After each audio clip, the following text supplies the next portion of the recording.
Hi, everyone. I'm Brittany Packnett Cunningham, your guest host for Vital Voices Live. I'm so glad to be here with you today for a powerful conversation with a woman who continues to lead with courage, purpose, and heart.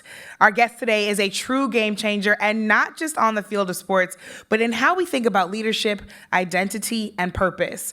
Ashlyn Harris is a two-time World Cup champion and former U.S. women's national team goalkeeper, known for her intensity on the field and her authenticity off of it. She's a fierce advocate for mental health, LGBTQ plus rights, happy Pride, and equity in sports. And now she's bringing that same passion and vision to her work in the front office, helping shape the future of women's sports. Ashlyn leads with courage, vulnerability, and conviction, and we are so lucky to have her here with us today. Please welcome Ashlyn Harris to Vital Voices Live. Thank you, everyone. Wow, you crushed that. You know, I try. Can you come with me everywhere? I'll be, but we need intro music. Well, that is the walkout song. Microphones we're not making out with. No, I'm really grateful to be with you here today. I know so much about you and have heard so much about you, but sometimes you just got to actually talk to the person. And I think so often when we see people living and working and winning at your heights, we only think of you in the box where we met you, right? So I only think of you as a goalkeeper, as a World Cup champion. There's so many people who have defined you in the place where they met you. When folks meet more of you, what do they get to see that they might not have seen from the moment they met you? When I played, I was so intense. I was on this insane pursuit of perfection. I just wanted to be the best. And I think it was a part of who I was, and I wanted to be great and exceptional every single day at everything I did. I never wanted to cut corners. My focus was just this is my ticket out. Yeah.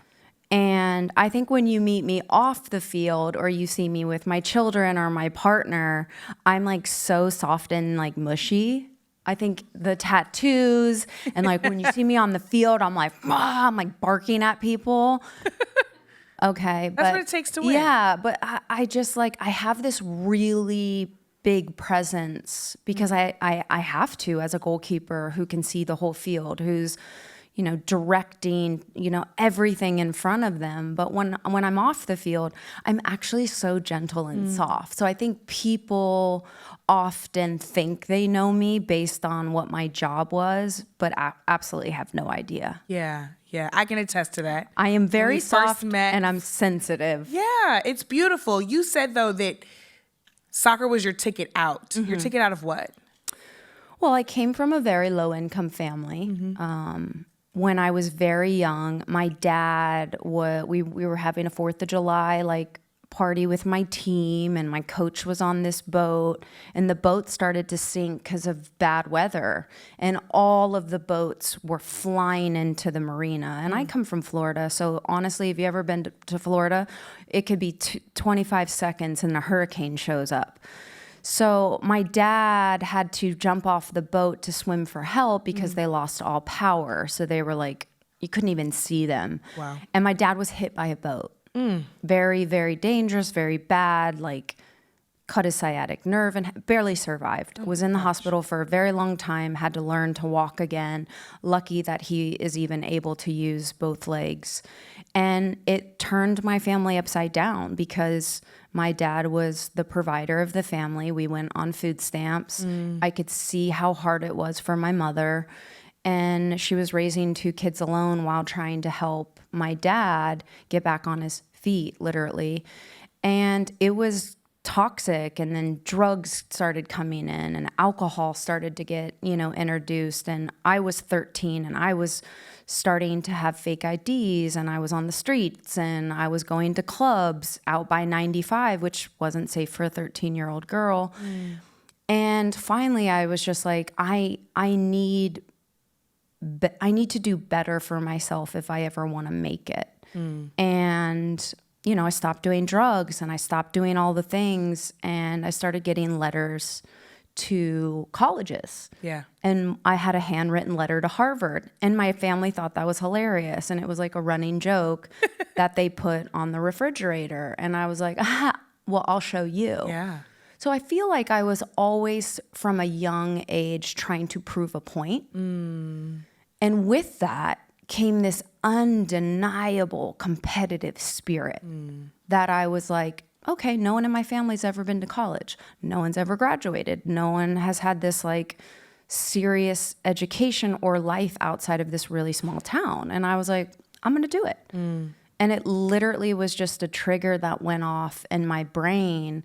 So the way I moved in the world was different than most of my teammates because this was survival for me. This was going to be how I was going to be able to make money and make a living and have an education where otherwise I wouldn't have the opportunity to do so. Yeah. We've talked a little bit before we sat down here about how different it is for women athletes when you retire at like 22, 35, 37, and you have to now make a life. Were those survival instincts still necessary as you started chapter 2? Well, I started, I have played and I have been successful for so long that I started to realize sport wasn't enough. The game wasn't enough. It didn't make me happy. Yeah. It didn't make me whole. It was my job and my ticket to a better life. And when I started to realize, okay, what is purpose? Like, I'm playing a video game for a living. Like, it's not that serious. I never took the game that seriously because I wasn't curing cancer. Everyone was like, oh my God, you just seem, as 15 years old playing in front of 60,000 people at a World Cup. And they're like, do you not feel pressure? And I'm like, pressure was when we didn't have food on the table. Pressure for me is like, okay, I'm playing a legit game. I'm not trying to find the COVID vaccine. Like, I don't have that kind of pressure. Like, this is a game. So I just never had this insane attachment to my identity around sport until I started learning about purpose and my why and what made me get out of bed every day to be crazy enough to keep trying and waking up and like every time I failed, I had to learn grace in those moments. And it's just, there had to be something bigger for me. And then when social media came around, I was like, oh my God, people want to listen to what I have to say. How cool. And I really got into it. And I was like, okay, I'm going to show who I am outside of what I do. And then with that, I was very clear to let people know that I am not the person they think that I am based on what they see. I am much bigger than the sport I played. And there were so many layers to me and so many stories of failure and heartache that made me who I was. And I was like, I can really connect with people in this space. So I would wait every game and I swear on my life, and I don't say this often, I would look up at the clock and I'd be like, yes, 30 more minutes till the end of the game, which is a scary thing to think. But I couldn't wait to connect with fans. I couldn't wait to have 3 seconds or 3 moments to tell someone I see them. And I struggle just like them. And we're no different. And I brought everyone with me through the journey and the ride.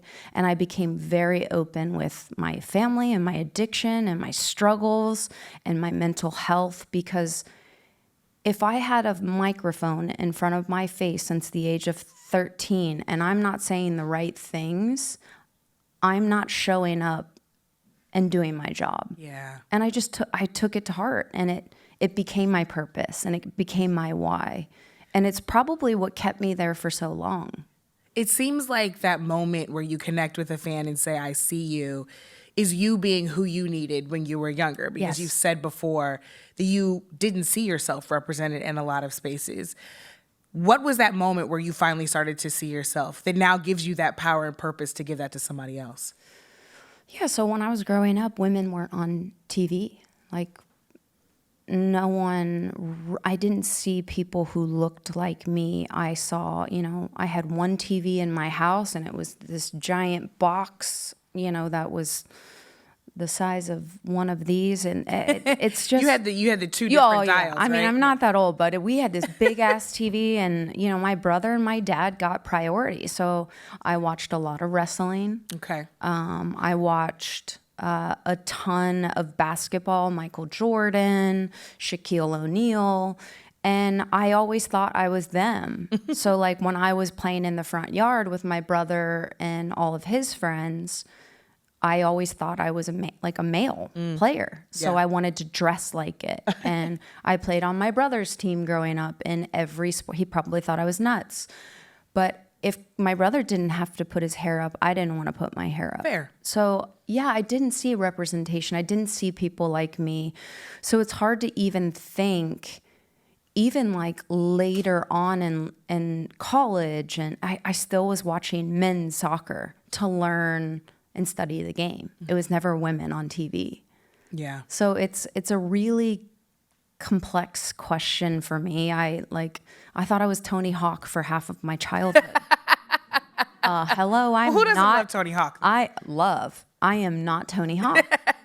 You're not Tony Hawk. Nope. You've had to deal with stuff Tony Hawk has not had to deal with, right? Exactly. So you are in this world of soccer. You are recognizing a greater purpose for yourself. Part of that purpose, though, ends up being ensuring equity in the field, right? So you fought not just for equal pay, but for equity in a larger sense, resources, treatment, respect.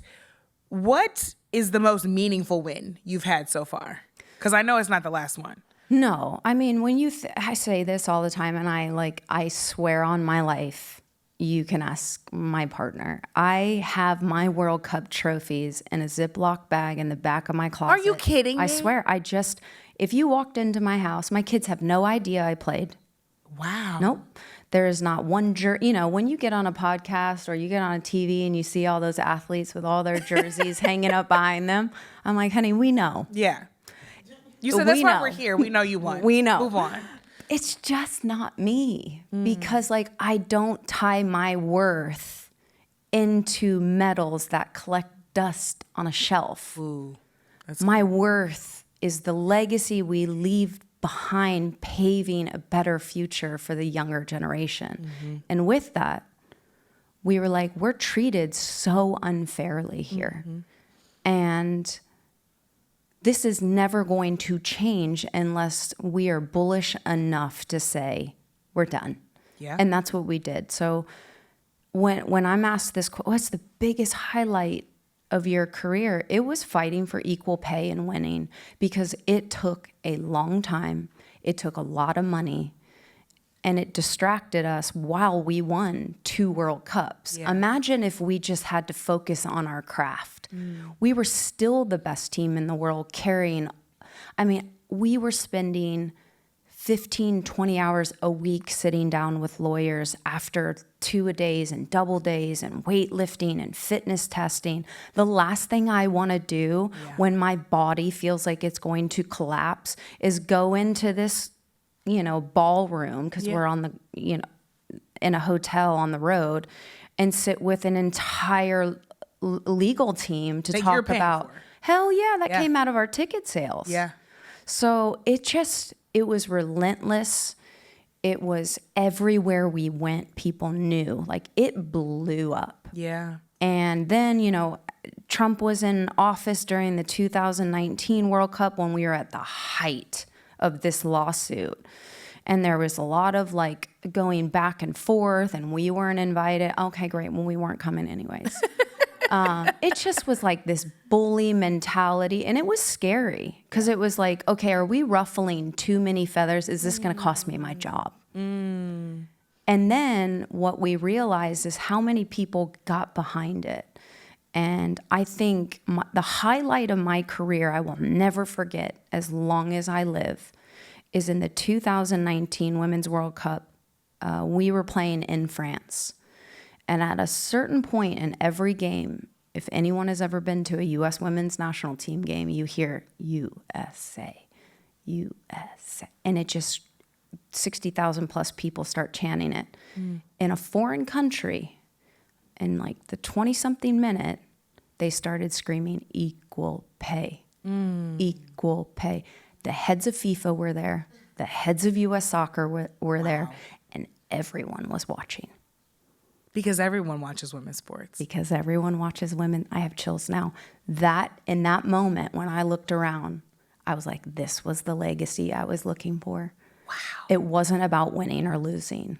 Because now, moving forward, after 6 years in court, we won the equal pay lawsuit. Yeah. And now these younger girls are making a boatload of money, and go on, sister, they should, because we didn't. Yeah, I have chills too, because the legacy is not the dusty medal. It's literally every time one of those paychecks gets printed. That's a big deal. And like, we stood on the shoulders of the 99ers, and they went on strike, and so many women before us have paved the way to give us the courage to say, it's your turn. Yeah. You talk, though, about having to spend money just to make money for other people. You talk about spending all of those hours in that, sad windowless hotel ballroom after you've been on the field for hours, after you've been in the gym for hours. What are the hidden costs of leadership that people don't see? Because you were taking real risk. Yeah, we were. And you know what? At the time, I was pretty young and naive, and we have really smart people on our team. I mean, the girls from Stanford were like, this is no problem. I mean, they worked around the clock. I'm like, wow, my Carolina education, or I didn't go to law school. So I was like, I don't really know how I can show up, but I do think it was so insane that the collective really chose to move the needle. I just I'm so proud of what we did and how we did it, because we just were so bullish about it and so in your face that people couldn't stop listening. They wanted more. So I just the whole thing, my brain, when it brings me back there, it's such a beautiful experience that I'm so lucky I learned my voice in those moments. Because you talk about leadership. Yeah. Some of the most incredible leaders like Abby Wambach, Christy Rampone, Shannon Box, Christine Lilly, these players were in that room being like, you don't have to worry, we got you. If you can't pay your bills, we'll find a way. Yeah. And I think leadership for me is not always about finding the person who's the loudest in the room trying to direct everything. It's the people you can trust the most. And I trusted Abby, and I trusted those women that I would be okay no matter what. And I think that's a true sign of leadership.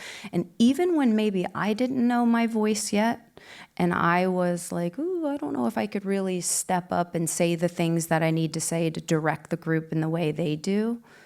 They taught me in those moments of stillness that you don't have to lead loud as long as it's for purpose. Yeah. And that's why, I always say this, I'm a disruptor, right? But a disruptor with purpose. I don't walk into a kitchen and shake the table to hear the noise. I do it to make space. So there's a big difference. Yeah. So learning when it was time to talk, when it was time to lead, and when it was time to empower the group as a collective, that is a true sign of a leader. I hope you all are catching this. This is good. I hope you all are getting these good words. Leadership is not about being loud. Leadership is about operating with purpose. Yes. You call yourself this purposeful disruptor. What does purposeful disruption look like now that you're off the field, right? So you win equal pay. These young women are making the kind of money that they finally should. Now it's time to write the next chapter, but to continue to operate in purpose, what does that look like? Purpose for me has shifted a lot. At the end of my career, I adopted 2 beautiful babies. And, purpose now is not in these big wins and these big highlight reels and collecting all these trophies, because in the Western culture, we are so brainwashed for success. It's win at all cost. That is damaging to people. I didn't know how to be amongst and around people because I had to be exceptional at everything and I couldn't cut corners and I wouldn't allow myself joy because joy meant it was a distraction. It meant I was getting complacent. And complacency for us is like the death for every professional athlete. I always felt like I was being chased and it kept me up at night. And it's exhausting because if you're not doing the work when no one's looking, someone else is. Yeah. And we were so replaceable. So it just, my purpose now, having these two beautiful babies just in the small moments. I think for so long I had structure every single day, and there's so much peace now in the unknown. I don't have to wake up at 7 a.m. and make sure my body's fit and I have to eat this and I have to get this much sleep. And it just was structure. And it was these small goals every few days or every week to be the greatest. It was this pursuit of perfection, and we were elite. Yeah. That is fucking exhausting. It is. And now, once you get there, you have to maintain it. Yeah, the air at the top is thin, let alone staying there for as long as we have. Like, we are losing or second place for us was not an option. We were doing fitness testing and coaches would be like, you'll pass out before you die. Women are running until they can't hold their urine or they're throwing up. Like, that is the mentality in which we moved. That is not normal. So now, as this new second wind of my life, my purpose is in the most small, mundane, simple, daily things. Seeing my children wake up and wanting to hold my hand or tell me they love me, like just unexpected. My daughter is so sweet. She said, Mommy, I want to tell you a secret. It was so sweet 2 days ago. She goes, I think I want to marry you. I'm like, I don't know where she heard that, but sweet. I was like, sweetie, you're never going to get rid of me. Yeah. Like, I'm always going to be there. And my purpose now in this new life is to show up for them and like find peace and joy and home with these beautiful people, because like most of us here, we can't choose our family, we can't choose our team, we can't choose our coaches, and we have to adapt and survive. And it's like, I'm fucking tired of survival mode. Yeah. I want to choose the life I imagined, and I want to feel so much peace and joy in it and strip away all of those traits that made me exceptional as an athlete, but not as a mom and a partner. So it's really learning as I grow and I become this wise, evolved human now that I'm almost 40. I just want to give my kids the most simple, basic thing that I can provide, and that's time. Yeah. And that's showing up. Yeah. So that now is my purpose and my why, and having peace within my walls of my home is such a beautiful gift that took me a long time to achieve. Yeah, it takes work. And let me tell you, 40 is lit, because when you get here, you like really don't care what people think. Tell me more. Like, y'all got it. But because that's the kind of spirit that's growing in you right now, I'm sure that when you do choose to disrupt something, you really freaking mean it. Yeah. Right? Like, what does that litmus test look like for you when you say, this is a table I'm going to shake for the sake of my kids? Here's the way I'll put it. I have to be bold enough to question the things that were never meant for people like you and me. So I have to be bold and brave enough to question the norm. Yeah. Because a lot of shit wasn't built for us. But I have to be wise enough to know what I can rebuild and what I can't. So I think for so long as women, we're trying to fight so hard on so many different layers, on so many different topics, it becomes exhausting. So I plant my flags in the things that I know I can rebuild. Yeah. And I can shake it enough and question it enough to create movement and change. What are those things right now? The queer community has to be,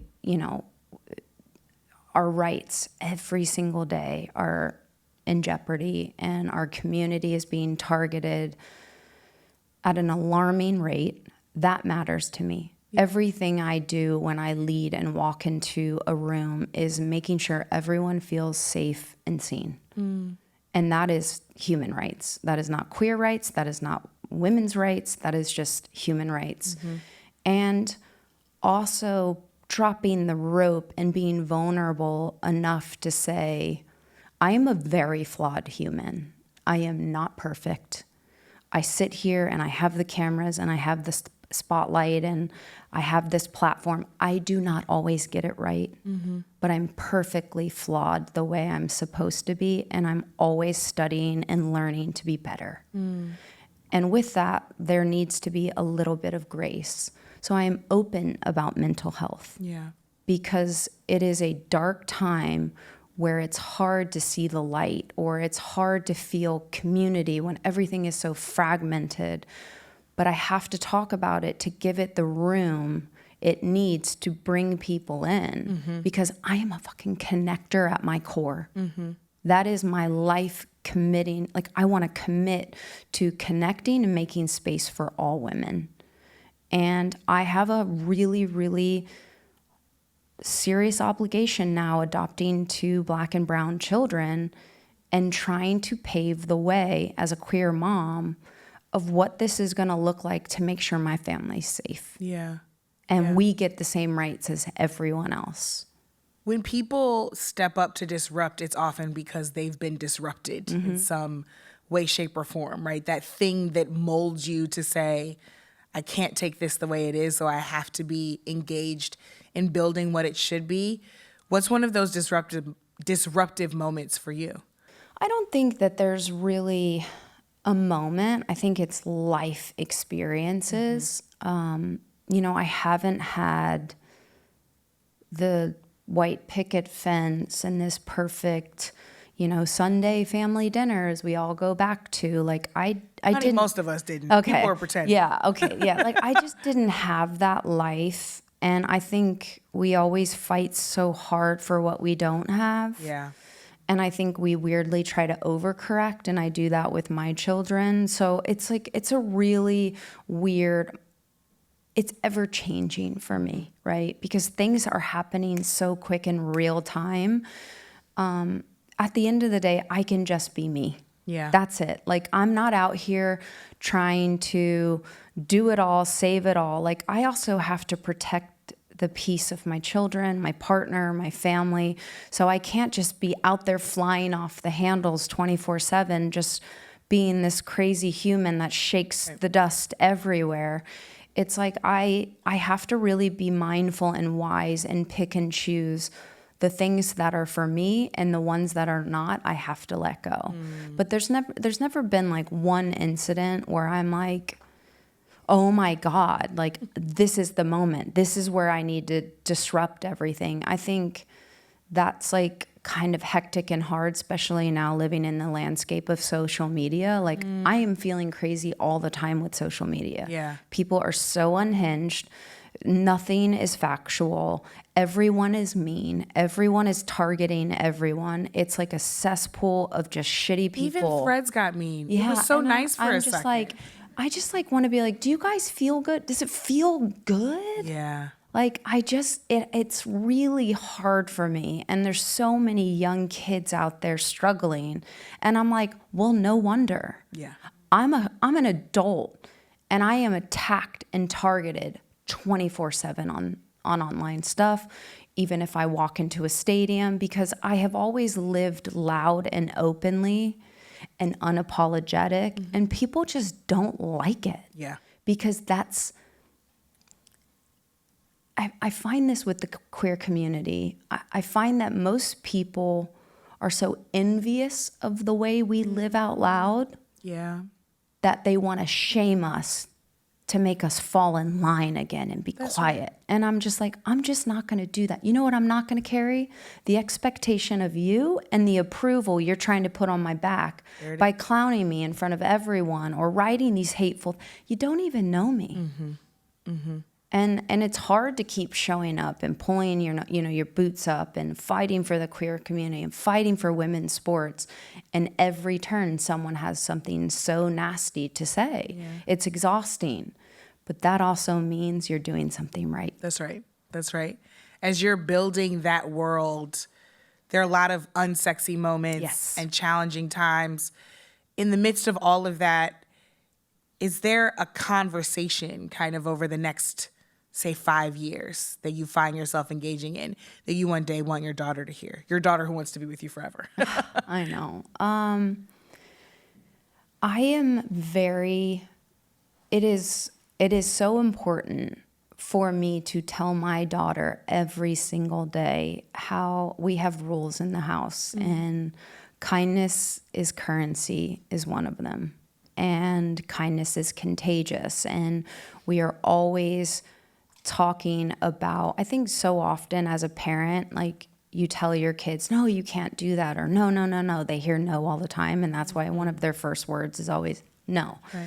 I think we reshape the vocabulary in our house, and we actually highlight more of the good, that the bad really isn't there often. So always we talk to our daughter about how beautiful she is and how kind she is and how brave she is. And I teach my daughter every single day that being empathetic and compassionate is the most powerful thing you can do. That is strength. In a world right now that only views this weird toxic masculinity as strength and power, I am going so far to the other side with my daughter because I want her to know her worth and know that she's so beautiful.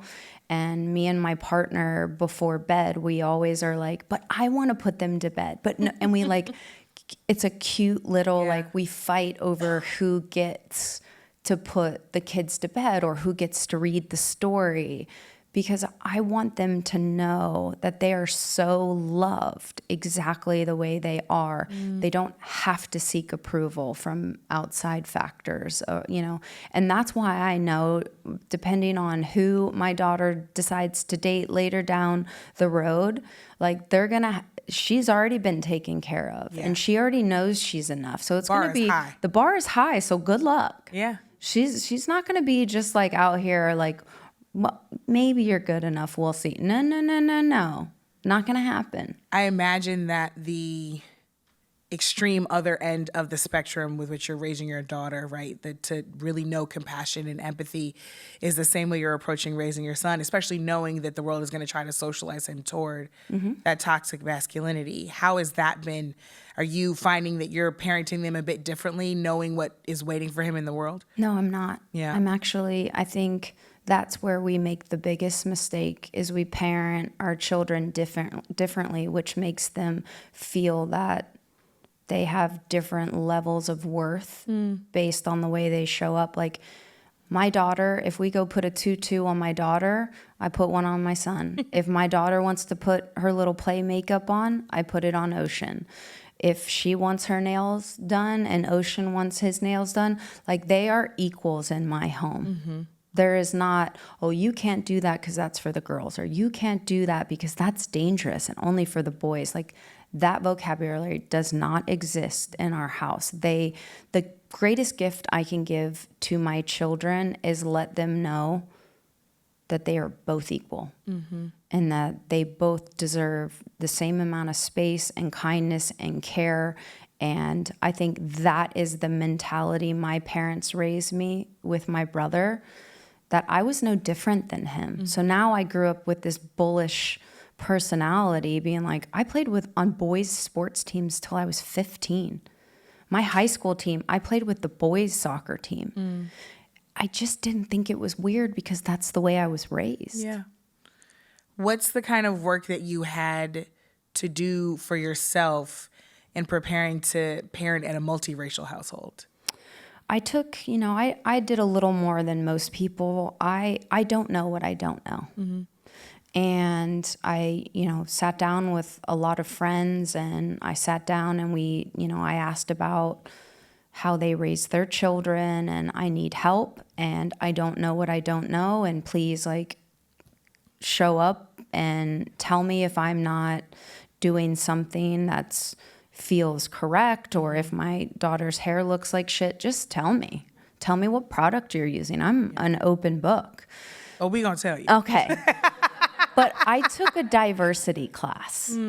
I did. I enrolled in a diversity class, and it just was so gorgeous the way it was taught about everything they see in the home has to represent them. So I have so much Black artists and these beautiful Black cowboys and Black little girls and boys.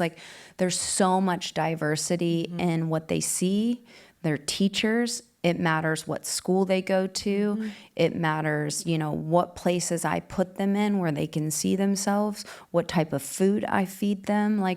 I want them to know their culture. Yeah. And right now, which has really taught me so much, that it is so taught. Racism is so it's just taught in the household. Because when I take, when I'm in the bath with the babies and Sloan looks at me and is like, "Why are you green, mama?" My tattoos, she thinks, are green. She was like, "Because I'm brown and Bubba's black. We're all just different colors." And I'm always like, "Isn't that what makes us so beautiful?" And they just don't know. And I think that is such a beautiful moment to pause. It's those small moments now are the biggest wins for me, because there's just so much curiosity in their eyes. And, outside our walls, there's so much hate, but inside it, it's just so much love and so much trust. And I know I can't keep it that way forever, but I have an obligation to mold them, to let them know what is out there and how we're going to help fight back against it. So you've got all this clarity, this understanding of your purpose, these kind of bigger goals than just winning. Where are the places where you're still investing in your growth? I'm constantly learning. I'm constantly traveling, and I'm trying to unpack and unlearn a lot of the traits that made me great as an athlete, but maybe not as a partner and a parent. I think. You mean you don't want to bark at people at home? That's not a good No. And also I have to learn how to be a normal citizen who works and who shows up for their community and their friends. And it's when you work your whole life to be this competitive monster beast that wants to win at all costs, it doesn't serve you like they say it's going to serve you in your personal life outside of it. Because this pursuit of perfection is a really lonely life. And I'm having to unlearn these traits that made me great while keeping, the aspects that are going to make me a great businesswoman, but really finding balance. And I think that just comes with time and shedding old skin as a snake. But I feel more at ease in suffering than I do in joy. And that's problematic for me. I have been built to suffer. It comes easy. I can sit in the darkness in a ditch and find so much comfort in it. Wow. But I can't enjoy happiness and peace. So this is a new second wind for me to understand, to be great, I don't have to suffer. Yeah. What does that work look like? Is it therapy, yoga, all basketball? of it? Yeah. Even now I go into the gym and it's I'm not just lifting to lift. My mentality is to be the best. So the next day I can't walk. My knees are swollen. I just don't do anything half-ass. It's like all or nothing. And I have to learn to live a little bit in the gray. Yeah. And that's new for me. Before I let you go, what would you whisper, knowing what you know now? What would you whisper in the ear of young you, feeling that pressure, feeling like you absolutely have to make it out, feeling like you were built for suffering? What would you tell her now? I would tell her you don't have to carry it all. And you're enough, just the way you are. And you don't have to seek approval from all of these people you don't know. I think playing for the love of the game is the best gift you can give yourself, not the judgment and expectation of all these other people who have something to say about you. Well, thank you for telling all of us that. And I hope that we're smart enough to believe it. Ashlyn, thank you for bringing your full self to this conversation. The heart, the honesty, definitely the power, and the looks. Thank you. You've shown us what it looks like to really lead with integrity and to fight for what's right, even when it's hard, and to build a world where everyone on and off the field has the chance to thrive. So to our listeners, if there is one thing to take with you today, it's this. Your voice matters. Your leadership matters. And just like Ashlyn, you don't have to fit into anyone else's mold to make a difference. Keep showing up, keep speaking out, and keep using your voice for good on purpose. Thanks so much. Thanks for having me. Thanks, everyone. Thank you all.